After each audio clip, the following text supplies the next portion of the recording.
La música es capaz de arrebatar y elevar las almas, y el cristianismo tenía que inclinarse a recibirla, puesto a que se esforzaba en unirlas a Dios. Entonces debía de haber una música cristiana, pero la música puede también halagar el oído con placer sensual. Así, también debía de haber una música popular, a menudo alborotada, la cual a menudo se une a la danza. El conflicto de estas dos tendencias puede entreverse en el curso de los 10 siglos en los cuales Roma dominó el mundo. Solo necesitamos un instrumento, la voz, que acarrea la paz. Para nada necesitamos el antiguo sántalo, ni la trompeta, ni el címbalo, ni mucho menos la flauta. La iglesia debía purificar la música, apartándola de los instrumentos y de las danzas, tan a menudo obscenas entre los paganos. De ahí, el canto monódico se manifestaría con gran esplendor a partir del siglo VIII después de Cristo, para alcanzar el apogeo algunos siglos más tarde. También del siglo IX al siglo XIV, el occidente experimenta el nacimiento y luego el desarrollo de un nuevo lenguaje musical que responde al nombre de música polifónica. Sin embargo, del siglo IX al siglo XIV subsisten en Occidente dos tipos de música monódica: el canto religioso o gregoriano de los monjes y sacerdotes y el canto profano, típico del pueblo y de los trovadores. El canto gregoriano es la música cristiana que era solidaria de la liturgia. Se adhirió primero a las tradiciones judías y después a las paganas, como a la griega o la celta. Empezó con tres tipos de canto: el de los salmos, inspiró en la tradición judaica; el canto de las letanías, inspiró en la tradición pagana; y el de Gloria in excelsis, del post Hilarion. San Pablo atestigua la existencia de esta música cristiana puramente vocal en los templos de los apóstoles. Los apóstoles y los obispos cuidaron de mantener el carácter religioso de los cantos. De su intención permanente nació la antífona, frase musical que procede y termina el salmo y que atrae la atención de los fieles sobre las palabras donde se expresa la idea religiosa del sacrificio. La invención de la antífona responde sin duda al peligro que, para la iglesia de los siglos III y IV, representaba la victoria. La música corría el riesgo de volcarse hacia el goce sensual. Esta victoria acarreaba además otras dos consecuencias: nuevos temas que la voz se dedicaba a adornar y nuevos métodos que rigen el canto de los fieles. Se tiende a la antífona, es decir, a la alternancia de dos coros que se responden. En el movimiento antifonista hay dos coros. Primero los fieles integran ambos, pero después uno de estos está formado solamente por clérigos jóvenes. De manera paralela, durante los siglos III y IV, las antiguas lenguas, como el sirio, el copto y el armenio, recuperaron vitalidad, y esto hizo que en muchas iglesias el pueblo cantara en esas lenguas. Estas tradiciones múltiples de cada pueblo alteraron más o menos el sentimiento religioso, coexistiendo también largo tiempo con un repertorio que se llamó romano antiguo, en cuya preparación trabajó el Papa Gregorio I, sin buscar uniformar según este plan ni codificar los ritos locales. ¡Ah, ya! Se le llama canto gregoriano por el Papa Gregorio I, ¿verdad? No. Gregorio no creó ni utilizó ninguna de estas melodías que actualmente se llaman gregorianas. Sencillamente hubo en los siglos VII y VIII coexistencia de un repertorio litúrgico local en algunas iglesias de las Galias y de Italia. Hubo varias escuelas corrientes de canto durante este momento. Con todo y que Carlomagno se esforzó por imponer en sus estados un repertorio litúrgico único.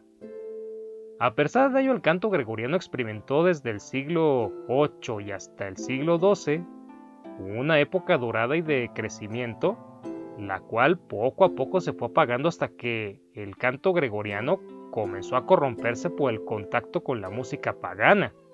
El canto experimentó graves daños a causa del pentagrama, que acarreó la alteración o la desaparición de ciertos adornos. En contacto con una nueva forma de música, la que se llamaba acompasada, y también en contacto con la polifonía, el canto gregoriano perdió su frescura y su flexibilidad después del siglo XIII. La tradición oral se deformó y ya no se supieron interpretar los manuscritos más antiguos, aquellos que representaban la verdad, al ritmo libre del canto llano, que quiso suponer un ritmo acompasado. La música proporcional progresó día con día, mientras se bastardizaba la plegaria cantada de los primeros cristianos. Esta pareció monótona desde el punto de vista de los primeros ensayos polifónicos. Por otra parte, la lengua popular avanza, mientras que el latín retrocede si no se le sabe dar la acentuación justa. Se pierde poco a poco la noción de las neumas, de los tiempos fuertes y de los tiempos débiles. Ya muy adelantado el siglo XVI, tal himno o tal prosa, encerrados en las barras del compás donde no se puede vivir, sirven de pretexto para los motetes de 3 o 4 voces, o para piezas de órgano. El Concilio de Trento intentó en vano una reforma. Fue necesario esperar hasta finales del siglo XIX para que se organizara en Francia una verdadera cruzada en favor del canto llano. Se buscaron los más antiguos y auténticos manuscritos, se les coleccionó y se reconstituyeron las melodías en su pureza primitiva. Esta fue la tarea del iniciador Dom Gurranger y luego de sus discípulos Dom Potier y de Dum Mocquerou, los benedictinos de Solesmes, a los cuales el Papa Pío X confió la misión de dar a la Iglesia una edición oficial llamada Edición Vaticana, una unidad de doctrinas que impuso a la cristiandad con el moto propio del 22 de noviembre de 1903. Si bien las teorías de los monjes Solesmes suscitaron ciertas críticas 50 años después, y si bien estallaron disidencias entre los mismos monjes, no deja de ser verdad que, gracias a la publicación de la paleografía musical, los benedictinos contribuyeron más que otros a la resurrección de una melopea que por su frescura y su flexibilidad, su esplendor y su variedad rítmica, puede considerarse como una de las obras maestras de la plegaria cantada. Paralela al contacto monódico de la Iglesia, existió una música profana, varía de forma o de fondo, según si se dirige al pueblo o a los grandes señores. Pero el origen de una o de otra parece ser el mismo. Abrevaron el canto gregoriano y aprovecharon sus modos, sus formas e incluso el ritmo acompasado de ciertos himnos.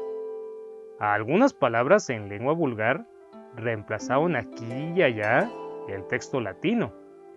Las prosas y las antífonas, llenas de color, se prestaban maravillosamente. Y es sobre todo a través del teatro que el arte religioso impregnaría y fecundaría el arte profano. El canto popular nace del canto gregoriano y, como él, se transmite de manera oral. También como él, se deforma.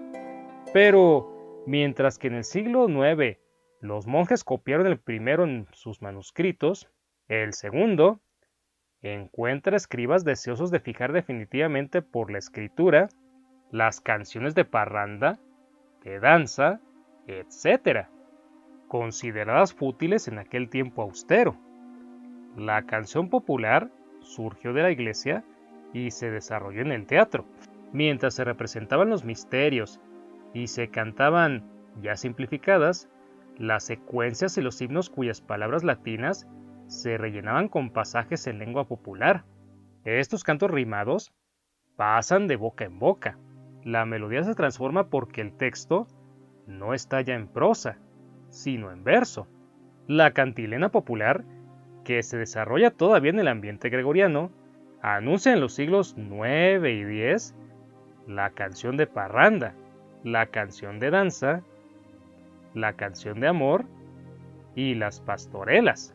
Tanto del arte popular como del repertorio gregoriano, los grandes señores del mediodía y los grandes señores del norte del Loiré toman temas y canciones que narran sus partidas hacia las cruzadas.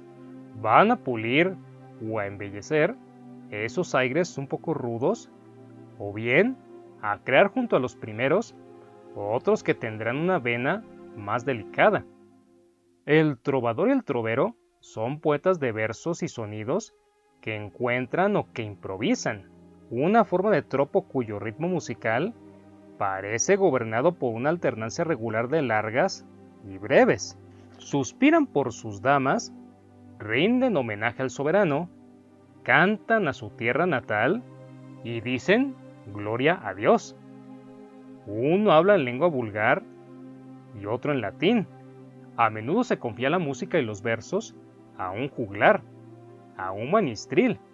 Poseemos más de 400 nombres de trovadores correspondientes al periodo que va de finales del siglo XII a comienzos del siglo XIV, y tenemos registradas más de 260 de sus canciones. Han quedado registradas más de 2000 canciones de los troveros. Estos ministriles se acompañaban con arpa y más aún con sanfonia o con órgano portátil. Como los grandes señores, y a ejemplo suyo, los burgueses refinados contribuyen también a la difusión de tal música. A finales del siglo XIII se abre camino principalmente a la escuela de los poetas de Artois. A ejemplo de los señores franceses, los señores alemanes del siglo XIII sobresalen en las canciones de amor, de forma cuidada y más rigurosa que la de los artistas franceses, pero concebida según el mismo plan y conforme al mismo ritmo. Hoy, casi se tiene la seguridad de que esos poetas de la Edad Media componían al mismo tiempo los versos y la música. Se adaptan tan matemáticamente que parece que haya sido difícil de otra manera. Según T.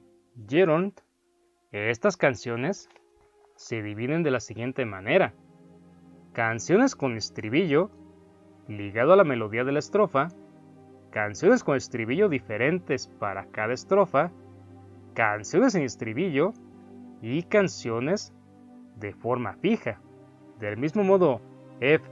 Genrich agrupa también aquellas que derivan de la letanía, del rondo, de la secuencia y de los himnos.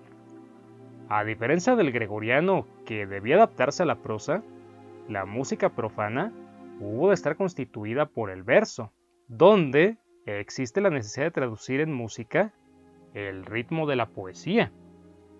Así, había ocurrido ya con ciertos himnos gregorianos cuyo ritmo parecía anunciar nuestra media ternaria. Aprovechándose de ellos, los trovadores y los troveros parecían modelar sobre los modos trocaico, yámbico y dactilio de los versos antiguos un sistema de fórmulas rítmicas o de modos musicales cuya interpretación parece lejos de estar resuelta.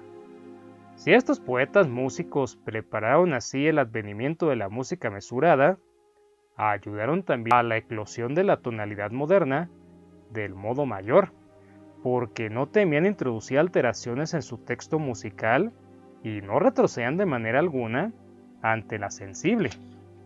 También es en el teatro donde las canciones populares y las canciones de trovadores y troveros pueden emplearse. Se suceden dramas litúrgicos y juegos surgidos de los textos primitivos, en los cuales la música había de ocupar poco a poco el lugar que le correspondía. Y en cuanto a los misterios, son continuación de los coros de ángeles y demonios, de las quejas, de las lamentaciones, de las canciones satíricas, etc. Si te gusta mi trabajo, por favor, suscríbete, activa las notificaciones y comparte el video con tus amigos. Eso es algo que me ayudaría bastante. Mi nombre es Ajay López y te deseo un día histórico.